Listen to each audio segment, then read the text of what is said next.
Well, there were some changes, but not as big changes as people think. Yes, Stalin was condemned. The prisoners, thousands of them, millions of them were released. But the system as such didn't change dramatically. And the best proof of it is the suppression of Hungarian Revolution in 1956, which was done in the best traditions of Stalin. Khrushchev saw affected literature, some novels, stories were published at that time, which otherwise in a previous time couldn't be published. So Solzhenitsyn was published in 1963 for the first time officially in the Soviet Union. But that was the limit of it. It was still done under control of the party. It was not a free press, a free publication. It still was a propaganda, communist propaganda, 24 hours a day, 365 days a year. It still was the same economic system. It still was a repressive system which would imprison people for speaking publicly against the regime as such. Why the Stalin is still cherished as a great leader, not as some kind of barbarian? Well, he is not challenged by the population, by the society, but the current government, the current rulers in Russia, they all belong to KGB and small officers of KGB who still nostalgic for the greatness of the Soviet Empire, for the achievements of Stalin, who could take half of Europe. For them, it's a nostalgic feeling of greatness, of influence, of importance. You see, they never understood that the Soviet regime was doomed. As we understood, even I'm at 16 years that it's going to disappear one day. And they never understood it. And when it collapsed, they presumed it's some kind of subversive activity. CIA, some Zionists, some foreigners, something like that. So they still believe that if they recreate Soviet Union today, it will be glorious and great and influential. It was a horrible time. After the war, I remember it. I was a small kid, but I remember it. First of all, the repressions started much bigger than they were during the war. During the war, they had to fight in the front lines. They didn't have time for repressions. So suddenly there was a cosmopolitan campaign against Jews, campaign against intellectuals. Everyone who was in captivity as prisoners of war in German camps had to go through Soviet concentration camps. And a huge quantity of people living under German occupation in the territories occupied of Germany also had to go through filtration camps to be established how much they cooperated with Germany. Yes, so that was a horrible time for Soviet people. Plus, don't forget, the country was completely destroyed. We were living hungry. In 1947, I remember, we had to stay in line for flour, to make bread. There was no bread, flour. And we had to stay in line for several days. And I remember I was only, 5-year-old, and my grandmother took me with her to stand in these lines because they would give you so much into one hand. So she would take me as a second person to get equal amount of that flour. And in order to, for us to remember the order of this line, they would put you a number with indelible pencil on your palm. I was actually pleased because, kids, they dislike washing hands. So with this number, I would say, no, I can't wash hands. Nie byłem nawet z tego troszkę zadowolony, bo... Preserve a number. So all in all, it was very repressive, very hard time. And people didn't feel like winners at all. It wasn't victory for people, definitely. People were pleased that the war is over. It was enormous relief. Such a destruction, so much people killed and so on. So they were relieved that the war is over, but they didn't feel themselves victors at all. Ordinary people during Brezhnev period. To begin with, it was very boring. There was nothing happening. For young people growing at that time in the country, there was nothing to do at all. There was no particular entertainment. You could go officially to some kind of concerts and whatever, but they were boring. It was hopeless. No one would expect anything to improve. There were shortages of everything. Well, bread, at least, was available for a while. Yeah, but already meat or sausage, that was something you had to queue for and stand in line for.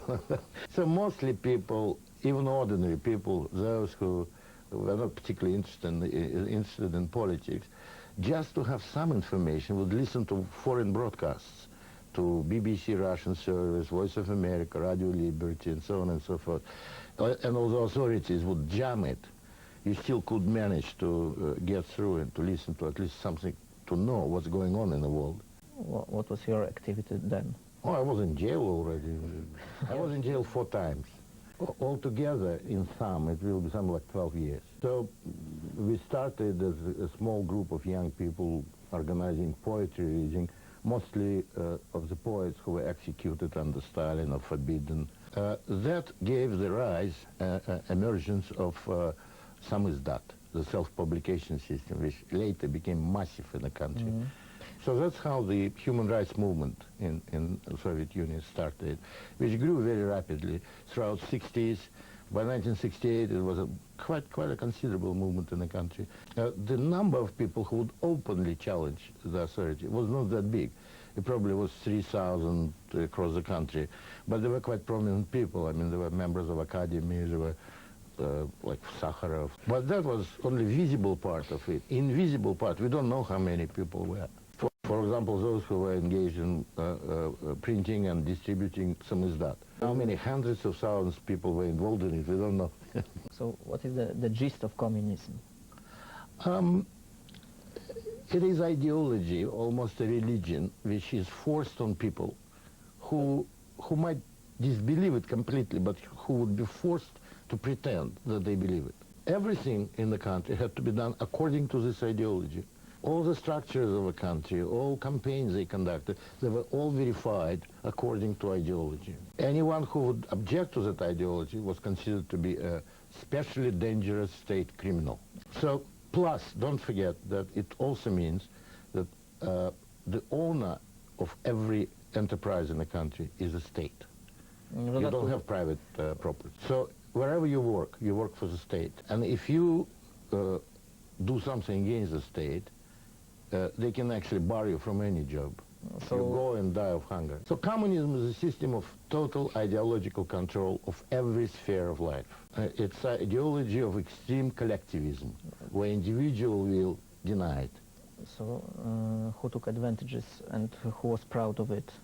Because it seems so sinister, but some people were proud and took advantages. Well, mostly people who were incapable of becoming good professionals. You know, if you're a gifted person in your own sphere of activity, of performance, of life, of work, you don't need the party. You can actually achieve something. You will become important worker in your own field. But for the ungifted, incapable, for them, the system gives an advantage. If they join the party, they become the bosses. There was a very good joke in the 60s that 3 qualities cannot coexist in the same individual: intelligence, honesty, and membership in Communist Party. So you either have a clever bastard or complete imbecile in the party, nothing else. So the system was doomed to collapse. Why it lasts so long and why it couldn't exist longer? Well, to begin with, only some people understood that it's bound to collapse. Those on the top, they didn't understand it till 80s. A lot of people at the beginning believed it's a new political system which is destined to make the mankind happy. It will remove all the contradictions, eliminate all the hostilities in the world, and the people will be living happily ever after.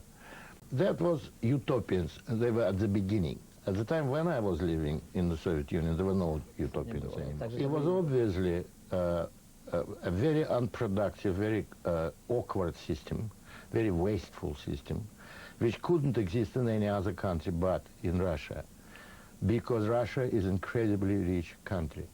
Russia is still incredibly rich after being plundered for 73 years, and plus 10 years after it.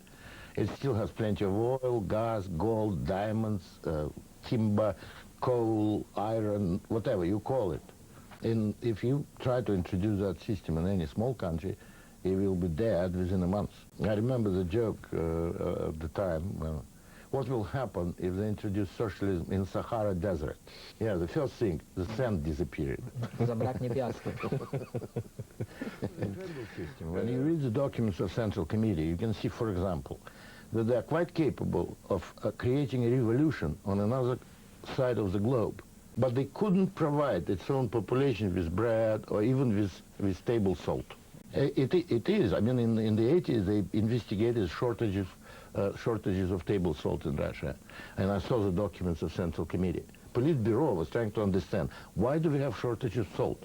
Salt in Russia is produced by excavators in huge lakes. It's loaded on the trains, and then the trains go off. It's so much of salt, you can provide the whole world with the salt. And yet, people would have shortage of salt. For a year, Central Committee investigates what happens with salt, why we have shortage of salt, and they couldn't find the answer. But at the same time, they knew how to suppress solidarity in Poland, how to invade Afghanistan, they knew how to make revolution in one or another country. The country was made specifically for export of communist revolution. That was its purpose of existence. And that's what it existed for. When Lenin made this so-called revolution in Russia, he actually believed that within 2-3 years the entire world will follow. And it was a big shock for him in 1921 when he discovered that there is no world revolution. Stalin also believed that they will export the revolution on the bayonets of Red Army. Yeah, and by 1945 he understood he failed. For him, the victory over Germany was not a victory. He wanted the whole Western world. And what he got, a dozen of countries in Central Europe, that was not his purpose. This is why when they had the victory parade in Red Square, Stalin did not command this parade. He sent Zhukov. I found the minutes of Politburo meeting in October 1988, where Gorbachev says, we are entering a very sensitive period of our perestroika. What will happen if we have a crisis simultaneously in several East European countries? What if we have a bankruptcy in Hungary, another general strike by solidarity in Poland, and something Charter 77 does in Czechoslovakia?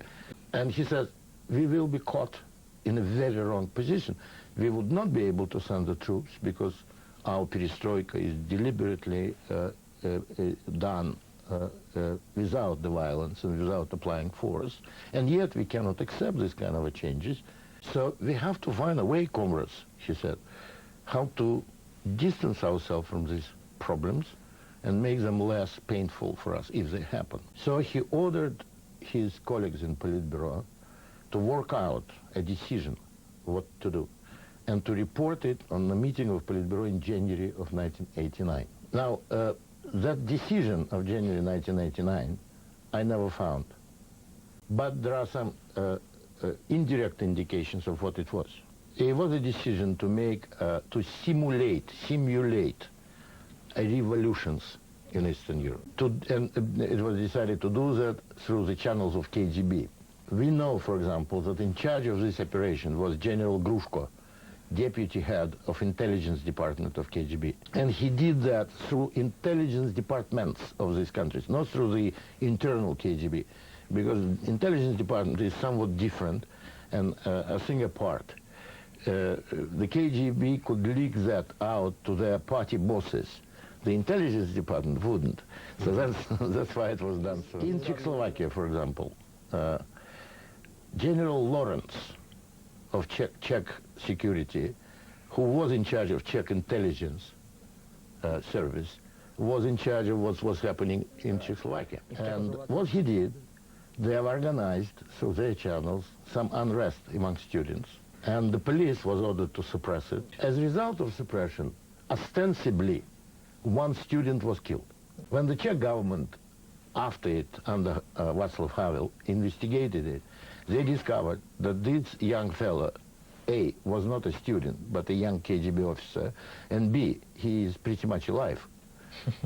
He testified in the governmental investigation in Czechoslovakia. But that was sufficient cause of unrest in the country, and the previous government, with Yakish as its head, had to resign. So they had a period of meetings and discussions, but the Soviet candidate to replace it was Mlynar, not Havel. They didn't want Havel. And Mlynar came. Mlynar was living in Vienna after 1968. He was one of the young members of Czech Politburo under Dubček. And in 1968 had to run away to the West. He also was a friend of Gorbachev since years of students in MGU, in Moscow State University. So he was warned in advance, before it all happened in Czechoslovakia, that Moscow wants him to become a next leader. So after Yakish collapsed, he returned to Czechoslovakia, made a speech to the crowd in Wenceslav Square, but he couldn't say to them anything but exactly what they used to say in 1968 about socialism with human face and how marvelous it will be. By that time, no one in Czechoslovakia wanted socialism, with or without human face. So people booed and whistled at him, and he turned around and went back to Vienna. As a result, Havel became president. That was not what Moscow wanted. This is all very well documented in the West. I mean, I don't need to find any documents in archives. That was investigated by John Simpson of the BBC, and he made a documentary about all that. So in Poland it was going rather according to the Soviet plan, because the first prime minister was Kiszczak and president Jaruzelski. Well, in 1988, Polish leadership sent an envoy to Gorbachev where they explained to him the plan of round table. I found the minutes of negotiations between, I forgot who it was, Chosek or someone. Chosek. I think so, but I don't remember exactly. And Gorbachev, at the beginning, was a bit worried, and he asked, are you sure you'll manage to keep control, to maintain control? Aren't you afraid that these people will become too popular? He questioned the Polish side for quite a time. But finally, at the end, he said, all right, if you're so sure you can succeed, yes, go ahead. So I have this document, this transcript of a conversation, and also subsequent conversations between Jaruzelski and Gorbachev, Rakovsky and Gorbachev, Mazowiecki and Gorbachev. And I gave it to my publisher here in Poland, who published Moskovsky Process, Moscow, Adam Borowski of Volumen. He said he is going to publish it at the anniversary of Solidarity. What is the main direction of integration of EU? Well, that's what this book is about, which we just published with Tomic. And it's also based on the secret documents of Politburo. And what it transpires, that by the middle of 80s, the left in the West and the Soviet leaders understood that socialism as such is in crisis. They had to find a way of salvaging socialism.